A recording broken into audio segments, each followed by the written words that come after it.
Hi, this is Aaron from aarongross.com. I'm a 3 principles practitioner, and the 3 principles of mind, consciousness, and thought have been taught in so many different organizations, from business through to psychological, psychiatric patients, and even prisons as well. And there's a quote, and I think it's probably come up for a lot of prisoners somewhere along the line that I've heard about, on their being a prisoner more of their thoughts rather than behind the bars, which is why I've got the little icon on the YouTube channel showing thoughts with bars, representing the idea of being a prisoner of your thoughts. And this prisoner actually said, "It's not the bars of the prison that is my prison. The prison is the prison in my own mind that I've created via my own thinking." So I just found that idea, that thought, really fascinating, because what is freedom and what is prison? Prison we usually associated, like the picture depicts, you're behind bars, I'm stuck, I can't get out. That's one type of prison. But then there's a spiritual psychological prison, which in many ways is a restriction that we can all operate from time to time. When we get too bogged down in our thoughts, we become a prisoner of our thoughts. But soon as we realize that, hey, I'm choosing to hold on to that thought, and that thought may not be serving me very well. It could be a thought, I'm dumb, I'm stupid, or whatever, which is not true, because everyone has something special to offer, and a certain intelligence that each of us has, which is unique to everyone else, which makes us in a certain sense superior to everyone else, because we've all got something unique to give. So I'm dumb and I'm stupid might have been told to me. Well, in fact, it was told to me when I was a kid in school, but I know that's not true today. And but unfortunately, I was a prisoner of that thought for many years, which was a real restriction to me as a kid growing up, because I wasn't willing to try, because I thought, oh, well, I'm dumb and stupid and I can't do that.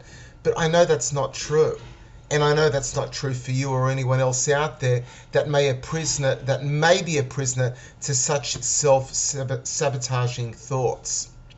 It's interesting, because when they train elephants, when they're very, very young, they and they want them to be subjugated to their master, they roughhouse the elephants. The master roughhouses, rolls around and overpowers the elephant when it's a very, very young baby elephant.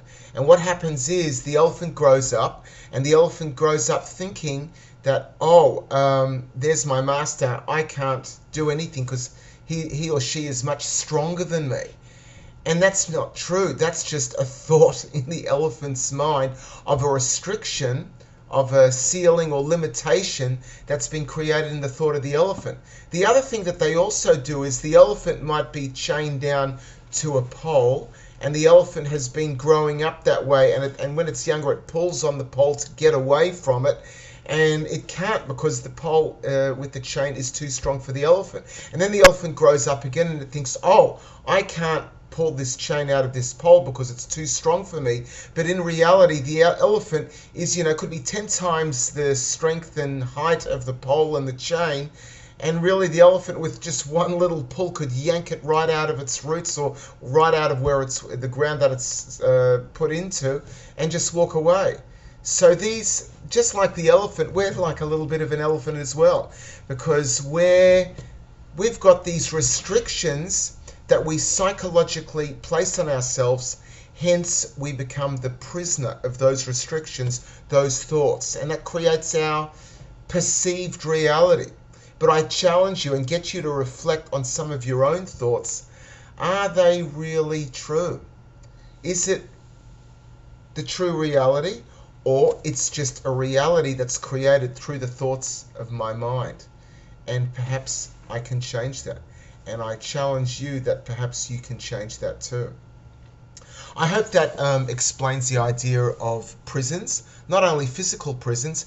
That prisoner in the end said that he was more freer than the free people walking out on the streets. And he eventually, through discovering the principles, started helping everybody in the prison as well. There's been countless stories of many, many prisoners that have learnt the 3 principles by Sydney Banks. So I'm challenging you to look at your own thoughts and realize that, hey, they are thoughts. They're like clouds. They're passing by. And behind those gloomy clouds, those thoughts that are like gloomy clouds, you always have the sunlight. The sun's always there. It just temporarily gets restricted. I hope that helps you. If you feel that you want to be more free, having more peace and harmony and success in your life, then please give us a call. Give us a call on the web address up there, together with the 2 phone numbers. I've got a US and Australian. Both those phones are located in Australia. One's just a US phone, so please ring up Australian times only. Just Google Melbourne Australian time before you call, and I'd love to continue the conversation with you. Until next time, this is Aaron Gross, 3 Principle Practitioner from aarongross.com, saying bye for now.